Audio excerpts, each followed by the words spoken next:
Welcome back. You're watching NewsX. My name is Vineet. Prime Minister Modi has chaired a meeting with Amit Shah and JP Nadda and at the BJP headquarters. And as per our sources, among issues discussed is also the next Chief Minister of Delhi. Anand Singh, my colleague, is joining us at this point in time to give us more details about this.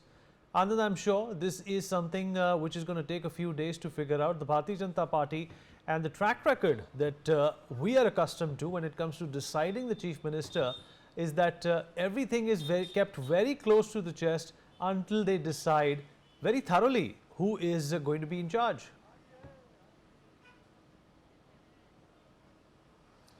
Yeah, Vineet, look, the way in which today Prime Minister Narendra Modi addressed the public over here at the BJP headquarters, clearly mentioning that how the mandate that the people of Delhi has given to BJP was very important for the party, and he also mentioned that BJP will be giving a very good governance in the Delhi, which will be equivalent to reform and perform. So clearly the agenda of the meeting that the Prime Minister Narendra Modi is currently holding with BJP President JP Nadda and also Union Home Minister Amit Shah and several senior leaders to discuss the next Chief Ministers of the next Chief Ministerial phase of the BJP. So clearly this is going to take some time, as the BJP will be discussing several names for the Delhi who will be leading the Delhi's top post over here. So clearly a lot of discussion will take place on the names, the probable names that the BJP will be discussing to decide that who will lead the BJP here, where it has got the mandate after a gap of 27 years. So clearly this step is going to take a few days time, because the BJP is best known for keeping secrecy, that we have earlier seen in the case of Haryana earlier, and also in Maharashtra, when the BJP kept all its cards very close to its chest before announcing the names of the chief ministerial candidate. Back to you, Vinay. Anand, appreciate you joining us. Let's talk about this and more.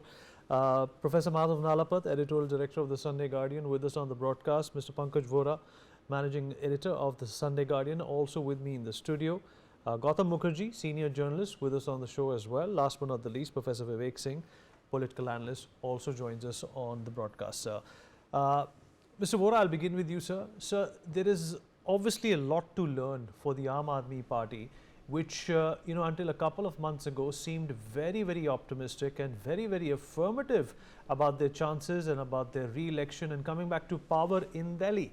But the fact of the matter is that most of their stalwarts have lost the election. Arvind Kejriwal has lost, Manish Sisodia has lost, Saurabh Bhardwaj, Satyendra Jain, Somnath Bharti. All these people who are in charge of the Aam Aadmi Party have been sent packing to the cleaners. And we'll also not forget some of the turncoats that came from the Congress Party and the Aam Aadmi Party and joined the BJP have also succeeded in getting elected and will form the next government of Delhi. How do you see this this victory, and is it a bittersweet moment for the Bharatiya Janata Party as well? Because 27 years ago, Sushma Swaraj was the last chief minister that they had. She reigned for about 52 days. Before that, you had Sahib Singh Verma, who was here for about 30 months. He resigned because of costly onions. What do you make of this entire situation, sir? It's a very decisive victory for the BJP, and it is a very huge setback so far as the Aam Aadmi Party is concerned. I don't think it's going to be very easy for Mr. Arvind Kejriwal and his colleagues to recover from this kind of a shock, and the party is likely to implode further, and we have to see with the passage of time what is the next course of action. But for the BJP, it's also, since people of Delhi have given the mandate in such a big manner, it is the onus is on the BJP to live up to the expectations and also carry forward all the promises it had made, and it has to also ensure that now Yamuna cleaning is a part of a very big agenda which the BJP had been talking about, that will be visible if and when it happens. So they will have to pick up their team and the chief ministerial candidate very, very carefully, and they are the ones who are going to implement Mr. Modi's vision, and they are the ones who are going to be answerable to the people on day-to-day basis. The Prime Minister is not going to be meeting people every day to answer things, and if the performance is below par, it will have ramifications all over India. So this is one victory where BJP cannot just go wrong. It has to deliver, and it has to deliver very big.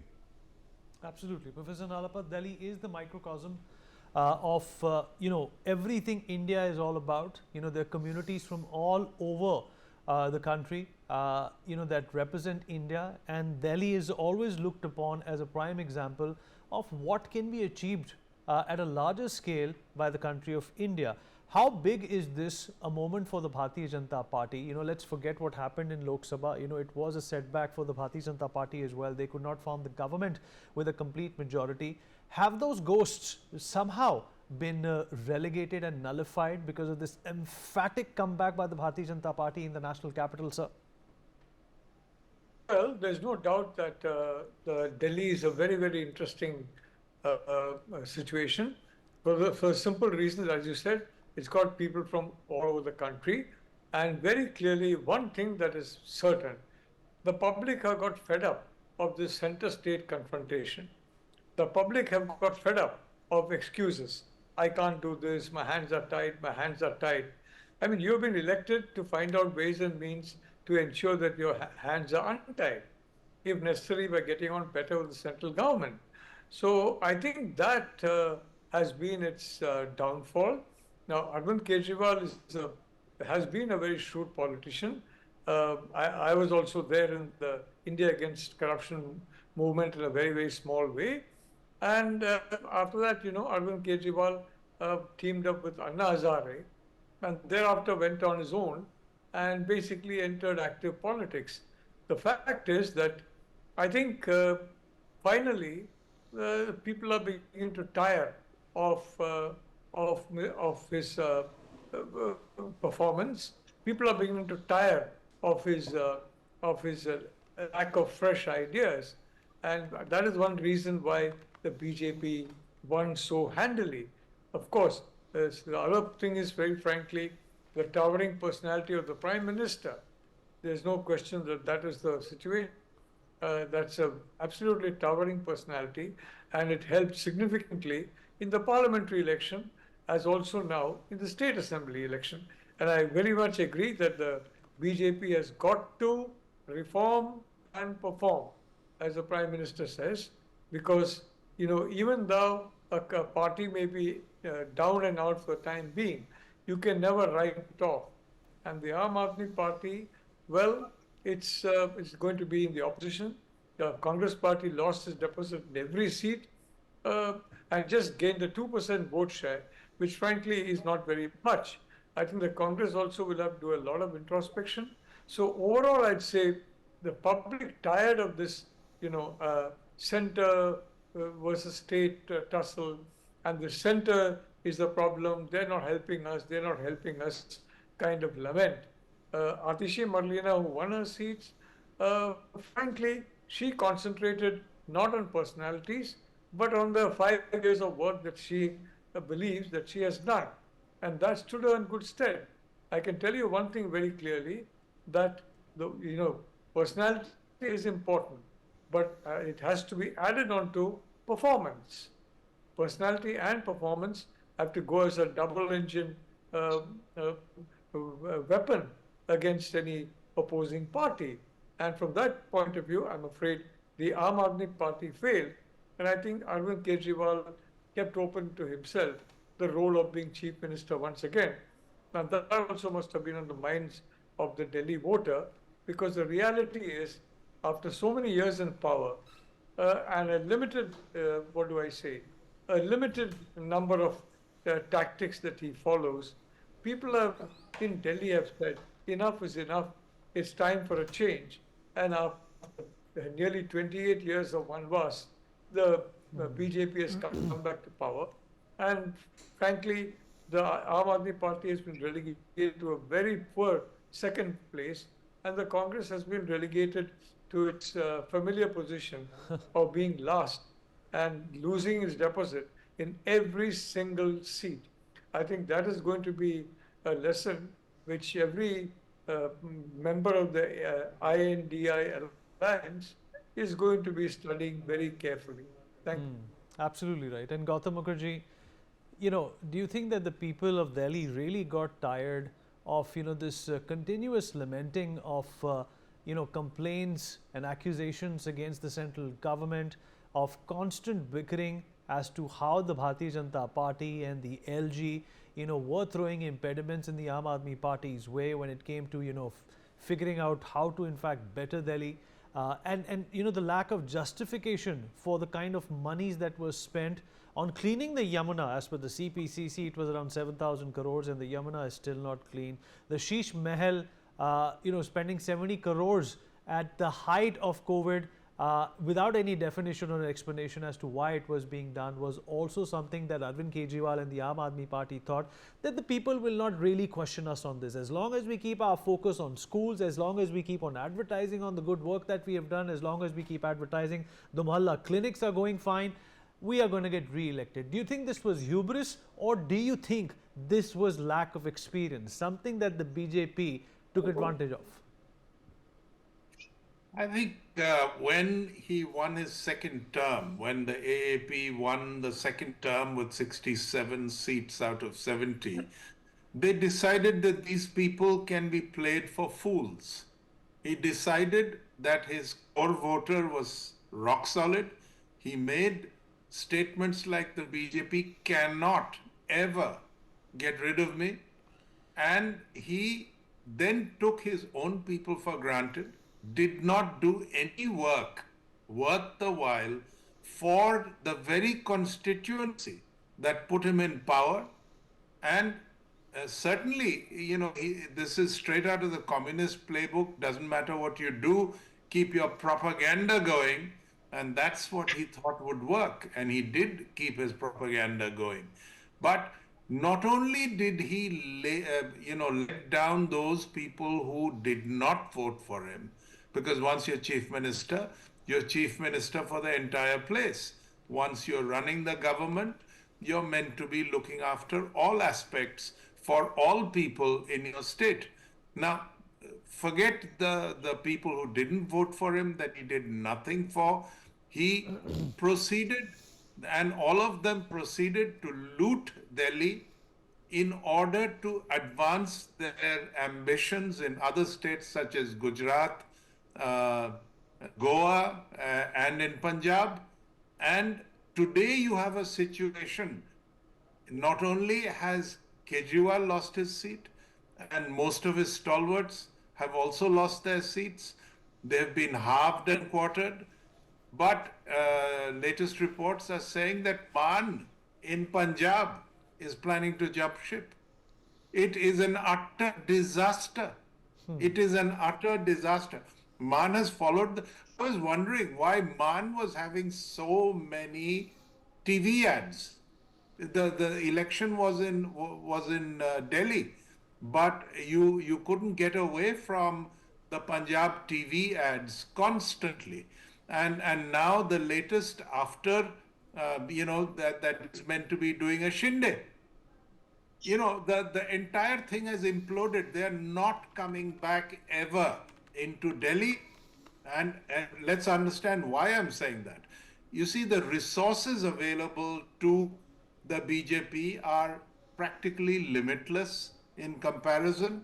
They control all the states in the littoral, and they want to make sure that they make so much progress in Delhi that it never goes to anybody else, let alone the Aam Aadmi Party, who are a bunch of corrupt incompetents. Absolutely, absolutely. Good points there, Gautam. And of course, what you're saying about Punjab, that does sound startling. And of course, Bhagwant Mann is definitely going to be staring down the barrel, because this, in a lot of ways, Professor Vivek Singh, is also going to become an existentialist crisis for the Aam Aadmi Party. The agenda that they started with, the ideology or the lack of the ideology that they started with seems to have withered away. They followed the BJP, they followed the Congress Party in some aspects, and did not, in some aspects, really, come down to deciding what they wanted to do. What does this victory mean for Arvind Kejriwal and his political career? We cannot write anybody off.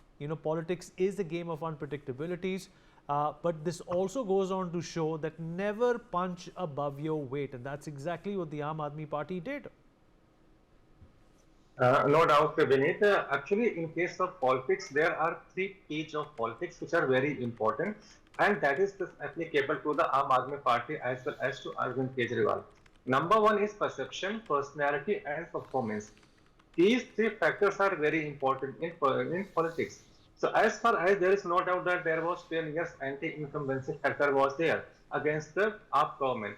But you have to understand, and it's more important to understand with the Kejriwal party, that corruption charges, that was a jail yatra of Arvind Kejriwal, that means the top leadership was involved, and jail yatra of Arvind Kejriwal, Manish Sisodia, and Sanjay Singh. So there was no doubt that there was very negative perception against the top leadership of Aam Aadmi Party in the people of Delhi, and that was very important factor for this election.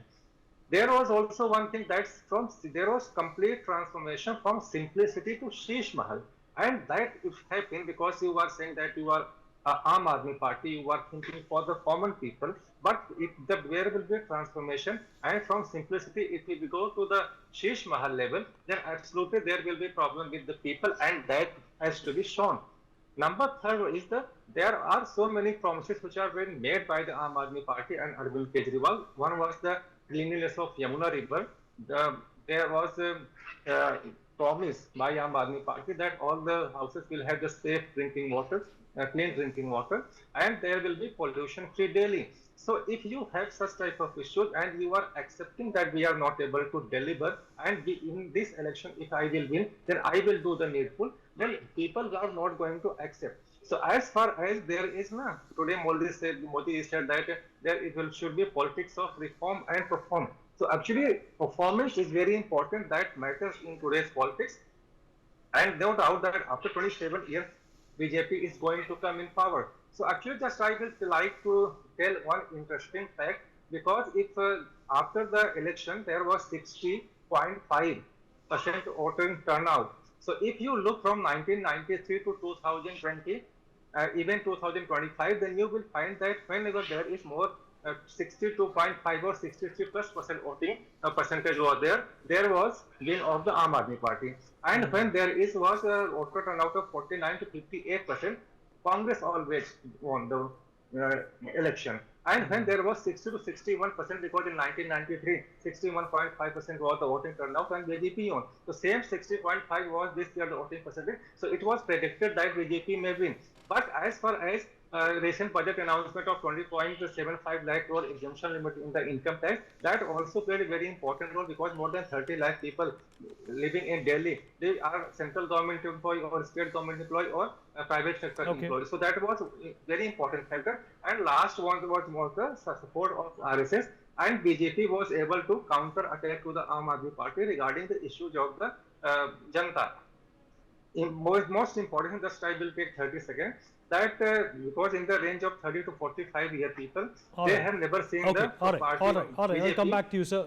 Mr. Vora, it's also important to understand that, the Aam Aadmi Party has been playing to its gallery for the past few elections and have always succeeded.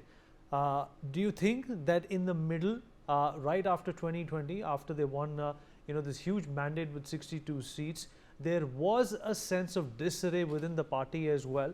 Of course, the liquor scam, the jails, the top leadership not being able, to navigate their view, not only their point of view, but also their way in Delhi because of the LG and the other problems? There has been a disconnect between the leadership of Aam Aadmi Party and its MLAs and also the cadres. That has come and haunted the Aam Aadmi Party during these elections. In the last two elections, assembly elections of 2015 and 2020, it was Sanjay Singh and Ashish Talwar who would do micromanagement, who were the strategists as well as people on the ground who ensured that everything went off well from booth level till till the top. Mr. Kejriwal never took interest in the affairs of the party as much as may be made out of it, and he has suffered because of that. In this election, there was nobody to and when the 3 or 4 top leaders of the Aam Aadmi Party were in jail. There was nobody to, reassure the cadres. There was nobody to instill confidence in them. There was nobody to give them any directions. And at the same time, BJP was already, marshalling up its resources. It had a huge infrastructure, very robust organization, no unlimited money power, and was spreading its tentacles. It was poaching people from other parties, like for instance 4 or 5 people who were, joined the BJP from the Congress. All of them have won: Arvinder Singh Lovely, Tarvinder Marwa, Rajkumar Chauhan, Neeraj Basoya, to name a few. So BJP was better equipped, and what has basically also come to haunt Aam Aadmi Party is that the election, instead of being issue based, had become Kejriwal centric, and that is the danger. When Kejriwal had come out of the jail, he said that people of Delhi will decide whether I am guilty or not. Now it's a legal court which only can determine whether you are guilty or not the people of Delhi. And and he said that I'll accept the verdict of the people, and of involvement in various scams, etc.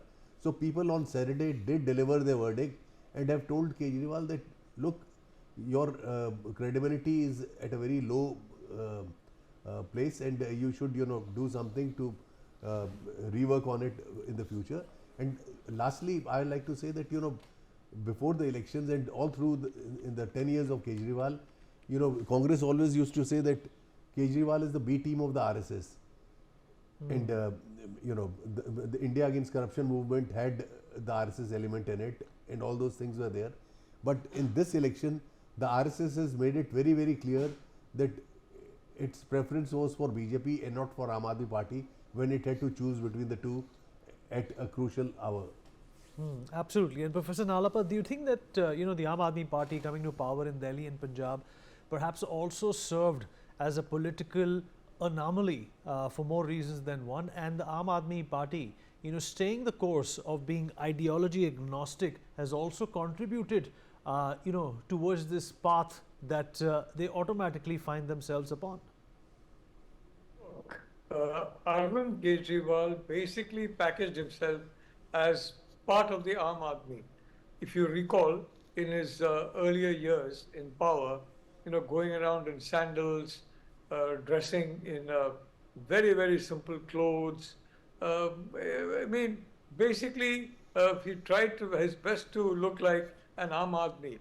Now, I have no idea where this idea of the Sheesh Mahal came from, but the fact is, I think the building of that Sheesh Mahal was the beginning of the end for Arvind Kejriwal. I mean, you can't in any way pretend to be part of the common people or even sympathize with the common people when you build that kind of a palatial building for the chief minister. So I think, frankly, his downfall began from that period. And I think, as has correctly been said, he took the people of Delhi for granted. He took his showmanship for granted. And especially in a city constituency, you cannot take any voter or any vote for granted. So I think that was a huge mistake he made. But Sheesh Mahal, I think, was the beginning of his downfall, followed by all these corruption charges and so much of reportage about the corruption, etc., and that kind of situation. So completely demolishing the platforms on which he had stood so far. I want to say that you're perfectly right. I think the BJP under Prime Minister Modi is going to, reform and perform where Delhi is concerned. For simple reason, Delhi is a showcase for the entire world. And I mean, I've traveled to faraway places, and every one of them is saying, "Oh, Modi is vulnerable." I said, "No, he's not." "Yes, he is." "How do you know?" "Because look at Delhi. Arvind Kejriwal, who is attacking him night and day, he is winning in Delhi repeatedly." Well, I don't know what they're going to say now about Mr. Arvind Kejriwal and about the Prime Minister's sustainability. I happen to believe that, forget about 2029, I think he will definitely enter into a fourth stint at power. He's certainly going to work towards that. And in that, reforming and performing are very important. Delhi can be a model for reform and performance for the whole world, not just the country. So I think that is going to be the focus of this government. And whoever comes, I mean, I don't know who's going to come. I think only a prime minister and maybe a few confidants know. But I would say, I mean, offhand, I think the odds are that someone who has come from the common people, someone who has come from the ranks, someone who has been through the grind, has not come up the easy way because of relationships or because of things like that. I think that kind of an individual, I think, is more likely to be anointed the chief minister. Why? Because, like Prime Minister Modi, I mean, why do the people like Prime Minister Modi? He is very much from the Aam Aadmi. His family, is very much from the Aam Aadmi. And they relate to him. They would have related to Arvind, frankly, but unfortunately, he was too complacent, and I think Sheesh Mahal completely destroyed that credibility. So I want to say, I do believe whoever is the new chief minister, the prime minister is going to pay very special attention to Delhi, because Delhi is a showcase that is watched, that is visited by people from all over the world, including the topmost rung of people from all over the world. So I think he's going to make a really strong effort, and I think he'll succeed in ensuring that the Delhi government reforms and performs. And you'll see that in the Yamuna, you'll see that in so many other ways. I think that is a very safe bet, Vineet. I mean, the people bet that the BJP will do well this time. Some people as early as November, December of 2024. But the reality is it's a safe bet that the Prime Minister is going to pay special attention to reform and perform. And Delhi will be a showcase for the world, and the central government will be a showcase for the whole of India come the 2029 elections, Vineet.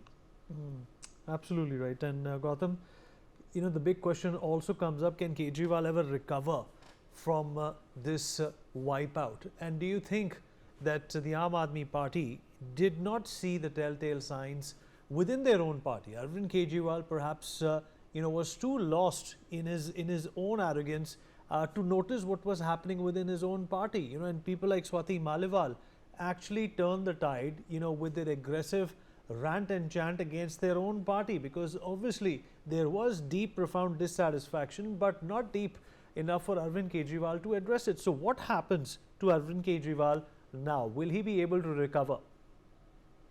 Well, if you noticed, one of the first acts of the Lieutenant Governor after the election results turned out the way they did is he's put a total stop on any documents and files being taken out of the Secretariat. This is because there may be a lot more that will make the Sheesh Mahal look like a joke. And the kind of corruption that may be unearthed. Another thing that the Prime Minister said in his speech, the victory speech from the BJP headquarters, was the CAG report will be tabled as soon as the assembly is sort of brought out. I mean, first it'll be formed, and then one of the first things that it will do is table the CAG report. What is likely to happen is a whole host of corruption will be unearthed. The Prime Minister said that I'm going to claw back all the money these people have stolen. This is going to be very much on the agenda. So I think he's going to go to jail, Mr. Kejriwal himself, both from the existing problems of the liquor scam, plus there will be many more. This is the new Lalu in town. Apart from that, is he going to come back? I don't think so. If you notice the kind of apexing of power and personality cult that Kejriwal adopted from the word go. All the people near him that helped him get to the first election win, the first majority election win, what he did was he threw them out, he distanced them. The reports from various people are that he treats women very badly. There are other reports that he's amassed a lot of wealth, Benami wealth, in terms of his wife and children. There is only the present chief minister standing, and whether she can pull the party together is a case in point. She is educated. She is relatively clean. She is a person who has run a lot of the ministries day to day. Kejriwal's intentions were always bad. He never put his pen to paper on anything. So Sisodia took the rap. All the other people took the rap who went to jail, but he couldn't escape it in the end because he was the motivator. So this is an extremely cunning and corrupt person who has taken his party down with him, mainly because of the apexing of all power. And, he is the face of the party. And when he is brought down, I think Atishi might just do it, but will she be allowed to also within the Aam Aadmi Party? Whether there is going to be a shake-up in the Aam Aadmi Party or not. Well, one party that definitely can use shaking up is the Congress Party. They have drawn a blank again in the Delhi elections as well. In fact, Mr. JP Nadda and the Prime Minister himself went on to say that this is the only thing that the Congress Party has been consistent in, and that has been producing zeros. Let's take a look at some of the past few elections that Rahul has fought, or the Congress has fought in Rahul Gandhi's name. The Delhi Assembly elections, the one that just concluded, obviously did not get the favorable result that the Congress Party had desired. There were, in fact, murmurs that the Congress Party just might get about a couple of seats, but most of the people who, in fact, represented the Congress Party in Delhi are losing their deposits. In fact, some of them could not cross the 500 vote mark as well. So this is, of course, the latest faux pas or the flop that the Congress Party has had to endure. There are a total number of 70 seats. The halfway mark is 36 in Delhi, and that's exactly what the Bharatiya Janata Party was aiming to do. But you could see that the BJP and the Sangh Parivar were active on ground. The Prime Minister did say that he distributed letters of what they want to do in Delhi. He made an earnest appeal that give us one chance, hame ek mauka do, to show you what we can do for Delhi. And I think that resonated with the crowds, with the people in Delhi. And this is something which was, of course, not done by the Congress Party. In fact, they did not even use Sheila Dikshit's image from years ago that transformed the capital city. Of course, the Maharashtra Assembly, once again, very disappointing for the Congress Party and its allies as well. The BJP with 132 seats, the halfway mark was 145. The Congress was not able to muster more than 16 seats, and that is a state where the Congress Party has been in power in the past as well. But a sense of lassitude, a sense of not really picking up the signs from what the Bharatiya Janata Party is doing or what the NCP is doing did lead to Rahul Gandhi once again losing out on an important election. Haryana Assembly elections, of course, this was a close call where the Congress Party did back 37, and this was also not because of the lack of trying. They really did not have a defined strategic campaign in Haryana as well. There were, in fact, a lot of exit polls which did say that it was Congress that was going to come back in Haryana, but surprisingly, the BJP made a return. There were a ton of problems in Haryana which were reported, including unemployment and crime and women's safety. Despite that, the Bharatiya Janata Party was able to defeat the Congress Party. In Jammu and Kashmir as well, another important election which the Congress Party could have leveraged. The Bharatiya Janata Party, despite having some antagonistic fervor on the ground towards them, did manage to secure about 29 seats, and the Congress party only pulling off 6 seats in Jammu and Kashmir Assembly elections, which happened in 2024 in the month of September. So once again, Rahul Gandhi has been in charge. Whether he's the president or not, he is considered to be the de facto face of the Congress party. He is still pulling the strings and reigning supreme, and Jharkhand also another state which Rahul Gandhi lost, and 16 is what the Congress party was able to get. The JMM, despite all the corruption charges against them, and a number of their top leaders struggling with jail terms, did pull off a win. It was a vindication for the JMM, and the Congress party was not able to make too much of an impact in Jharkhand as well. And this has all been happening under Rahul Gandhi's watch. And time and again, there have been important members who have left the Congress party, reminding them that this needs to go, this needs to change. And of course, the big Lok Sabha election, where the Congress party did do well in comparison to how they've performed in 2019, but they still could not cross the halfway mark. And what was more surprising, that the Congress party made a big deal about getting 99. Now here is a party which under Rajiv Gandhi got more than 400 seats, and that's a record which has not been broken even by the BJP till today. Of course, the BJP came back to power for a third term, but not on its own. They had to take the support of allies. This was also another opportunity for Rahul Gandhi to do better. This was the big one that was lost under the watch, or the guardianship, or if you can call it, the leadership of Rahul Gandhi. Andhra Pradesh, the Congress party embarrassingly drawing a blank here once again. The Bharatiya Janata Party did open its account with 8 seats, and Andhra Pradesh has always been a difficult state for the Saffron Party, but they still managed to get 8 seats.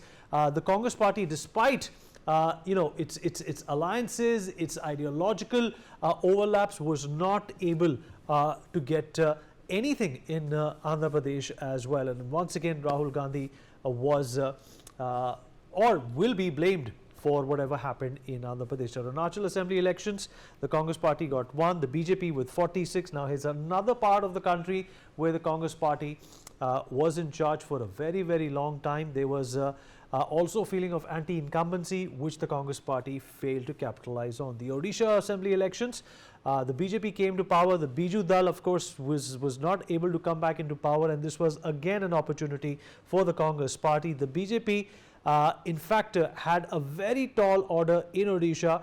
There was anti-incumbency against Mr. Patnaik and his party, but the Bharatiya Janata Party, like in Delhi, did a lot of groundwork. The Sangh, of course, kicked into action and made all the difference for the Bharatiya Janata Party. So around 72% of the country in states right now is under the control of the Bharatiya Janata Party. The Congress party, of course, with a paltry existence. Now Sikkim Assembly elections, again the Congress party drawing a blank. Embarrassingly, this was of course another state where the Congress party was in charge in the past. They have not redefined their strategy. There have been many meetings, many changes, many Chintan Shivers which have failed to give the Congress party the edge they've been looking for since 2014. Seats where the Congress lost deposits in Delhi is what we look at, and losing a deposit is where your security deposit as a candidate is required to pay the election commission before they are permitted to stand for elections. The candidates who fail to secure more than 1/6, which is 16.7% of the total votes cast, forfeit their deposit, and that is also a huge embarrassment for people who are not able to get too many seats, or too many votes, I beg your pardon. Congress contested 66 seats. 63 candidates had to lose their deposit. Zamanat zabt is what you call it in Hindi, and that is astonishingly embarrassing for the Congress party. They fielded candidates from all 70 seats. Some of them were very popular. Some of them, in fact, were very confident that they were going to, in fact, make a difference and come back to power. All they did was cash in on what Arvind Kejriwal was hoping that he would get. Only 3 out of the 70 candidates received required votes. Devendra Yadav from Badli, Abhishek Dutt from Kasturba Nagar, and Rohit Chaudhary from Nanguli Jat were the ones who did not win, but they obviously were able to cross that 16.7% margin to secure their deposit. The Congress's big faces like Sandeep Dixit from New Delhi, Alka Lamba from Kalkaji also stand to lose their deposits. Sandeep Dixit, of course, fought against Arvind Kejriwal. Alka Lamba was up against Ramesh Bidhuri, and this is obviously embarrassing once again for the Congress party as well. Losing your deposit is not something that any politician or aspiring politician wants for his career. The Congress stands to lose its deposit in 67 seats. This is frighteningly embarrassing for the Congress party, and these are some of the people who lost. Harun Yusuf, an important member of the Congress party, has been a spokesperson for a very long time as well. The vote share that he got was 13.29% with 13,000 votes. Garvit Singh from Gator Kailash got 6,711 votes. This is obviously once again where the Congress party lost its deposit. Farhad Suri from Jangpura, Alka Lamba from Kalkaji will also be losing. Like I said, this figure is not 16.7%. It is not 1/6 of the number of voters there. Farhad Suri, of course, another important member of the Congress party, has been a number of committees for the grand old party. Jitendra Kumar Kochar, once again with 6,770 votes. Sandeep Dikshit, former Chief Minister Sheila Dikshit's son, is also going to be losing his deposit, but he's obviously made up for all this by being considered as somebody who took away the margins that Parvesh Verma was able to capitalize to defeat Arvind Kejriwal. Anil Kumar from Padparganj and Dharampal Chandela from Rajouri Garden will also be losing their deposits. Embarrassing moment for the Congress party. The fight was thick. Ragini Nayak, another important spokesperson for the Congress party, will be losing her deposit from Wazirpur. Satish Kumar Luthra from Shakur Basti is also someone who is going to be losing all that money, and the Election Commission is going to be, in fact, be laughing its way to the bank with all these deposits that they will be cashing in on. Devendra Yadav from Badli, Abhishek Dutt from Kasturba Nagar will also, in fact, lose their deposits. And this is obviously, once again, important to understand. And not losing is Rohit Chaudhary from Nangloi Jat with 20% of the votes. So these are only 3 candidates, I beg your pardon. Even the previous 2 are not going to be losing their deposit. In fact, I'm going to go to Mr. Vora and try and understand from him. Sir, what do you make of this embarrassing situation that the Congress party finds itself in? Is this behooving of a party that once reigned supreme not only in Delhi but the entire country as well? What do you think is wrong with the Congress party at this point in time? They've had a lot of shake-ups, like I mentioned. A lot of Chintan Shivers have been conducted. Mallikarjun Kharge was made the president. There was a call that you need to have a non-Gandhi at that position, but still there seems to be a mismatch of what people want. The Congress party is not able to get it right. Well, the Congress party basically has no infrastructure, it has no organization, and in most places, is unable to do micromanagement on the final day. Its booth management is very poor. Its worker reach out is also very poor because there is no organization. For 15 years, Sheila Dikshit remained the Chief Minister of Delhi, but she, ruined the organization. There's no second rank of leadership which was built. Similarly, all over India, Mrs. Sonia Gandhi remained the president for almost 22 years, but the organization never got the priority it should have got. So it is because of the poor organization that the Congress has to, suffer today, and these things will continue as long as the organization is not built up and continues to be, weak. In the current Delhi elections, there was a very strange kind of a irony which was also there. The Congress and the BJP are poles apart so far as ideology is concerned, but they had a common objective this time, that was to make Delhi Aap Mukt. And they have succeeded. Congress was looking at these elections to settle scores because they felt that in Haryana they lost the government only because of the presence of Aam Aadmi Party candidates, and Aam Aadmi Party had also damaged them in Goa and Gujarat. So it was payback time, and they were, their focus was more on making AAP lose, which, they succeeded, than, in their own winning. So it's a kind of a very strange kind of a irony that is there, and the Congress is not likely to perform well even in the future, because unless and until it builds its organization, this result will continue to be there for the party.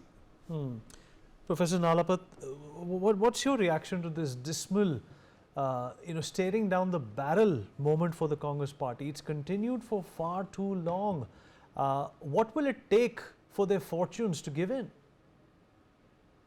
Well, there are some calculations that say that this is the 100th consecutive loss for the Congress party since, the heir apparent was revealed in the form of Rahul Gandhi. I don't know if that's an unfair statistic or whether it's accurate, but frankly, there's been one embarrassing loss after the other. And I think, frankly, the people of India do not basically want anything other than performance. Now, when you look at the performance of the Congress party over about 16 odd years of its functioning as the sole party in power, and if you look at its functioning as part of a coalition, there's nothing to write home about. So, Rahul Gandhi kept along talking as though the Congress party was like the Aam Aadmi party. It parachuted from nowhere. It suddenly turned up in 2014, and before 2014, it was not there. But it's much more than 100 years old now, and you can't use that particular stretch of the imagination. It may be fine for loyal people to the Gandhi family, but it's not going to be accepted by the people. The reality is that you have to have some sign of remorse for what went wrong, some acknowledgement that things went wrong, and some acknowledgement of the fact that the non-Congress Prime Minister, has done extremely well, both Vajpayee and now even better Narendra Modi, and if I may say so, a non-Gandhi Prime Minister in a Congress-led government, Congress majority government, Narasimha Rao, did much better than any of the members of the family did. So when we're talking of the Gandhi family, this is one wing of the family. Basically, the Rajiv wing. The Sanjay wing is completely kept outside the Congress party. I think, and they, I think, would prefer to have it that way, quite frankly. But the reality is, this is one wing only of the Congress party. And as far as, Rajiv Gandhi is concerned, his downfall started from the time of the Muslim Women's Bill, when essentially he pandered to the very hardline factions within the Muslim community, and as a consequence gave a fillip to hardliners, which was frankly not at all helpful to the country. So I personally, he had only one term, as you know. He had a disastrous situation. He lost badly, and of course, through his assassination, after that, the phase of the election, the Congress did relatively better. Narasimha Rao came to power, but there's never any public acknowledgement of that, nor any public acknowledgement of the fact that he was humiliated even after his passing. They did not allow, a samadhi in Delhi. They did not allow, after Narasimha Rao had passed, for him to enter the AICC office. All that is vivid in the memory of people, I would like to say. And quite frankly, this is now having its impact on the South as well. So, reform and perform. That has to be the mantra of any political party in power. And either you reform and perform, or the voter will say, sorry, I'm going to choose somebody else. I think that is made very, very clear from the Delhi results. And I think that has been made very, very clear to all political leaders, especially, if I may say so, the ruling BJP. All right, sir. All right, sir. So we've completely run out of time, but appreciate you joining us, sir. Thank you so much. Apologies, we have to cut short. Gautam, appreciate you being here. We take a short break on that note. We'll be right back.